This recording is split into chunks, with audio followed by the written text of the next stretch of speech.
2 ఎకరాల్లో కూడా పత్తి పంట వచ్చి సమయం చేతికి వచ్చి రైతుకు వచ్చి సమయం అండి నిలువులో చచ్చిపోతుంది మొక్క పక్కన నిలువ చచ్చిపోతుంది సార్. అది మొక్క ఉంటే ఇల్లు ధనం ఏ రకంగా వేసుకుని మొక్క బతికించగల శక్తి రైతు దగ్గర ఉంటుందండి. ఒకవేళ డబ్బులు లేకపోతే పెళ్ళం భార్య మంగళసూత్రాలు తాగలేని పెట్టినా సరే సార్ పెట్టినా సరే సార్ ఏ రకంగా పెట్టుబడి ఇబ్బంది పడకుండా భార్య బెళ్ళం మంగళసూత్రాన్ని లాక్కొని పెట్టుబడి పెడతారు శక్తి రైతు దగ్గర ఉంది సార్. మొక్క చచ్చిపోతే దానికి బాగా ఎవరు పెట్టండి సార్ పెట్టుబడి.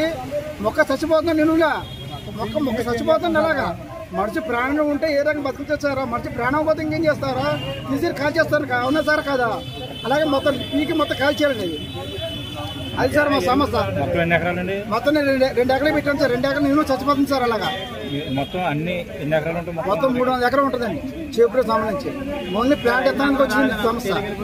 ఓన్లీ ప్లాంట్ ఎత్తనం అండి. మరి సిరి ఉందండి, డాటా బీటీ ఉందండి, పచ్చగా కాదు రోడాస్ ఉందండి. పచ్చగా కేడించండి సార్. పచ్చగా కేడించేసిందండి. శుభ్రం మొక్క చచ్చిపోతుందండి. మాకు న్యాయం కావాలండి. ఎకరానికి ఎంత పెట్టుబడి న్యాయం కావాలని కోరుకుంటున్నాం సార్. ఎవరిని అడుగుతున్నారు మీరు? మేము ప్రభుత్వం అడుగుతాం, రిక్వెస్ట్ చేస్తాం సార్. ప్రభుత్వాన్ని అడుగుతాం. 2 సాయి కృష్ణ ఏజెన్సీ విత్తనాలు ఇచ్చామండి. చీమ గారు నమస్తే సార్.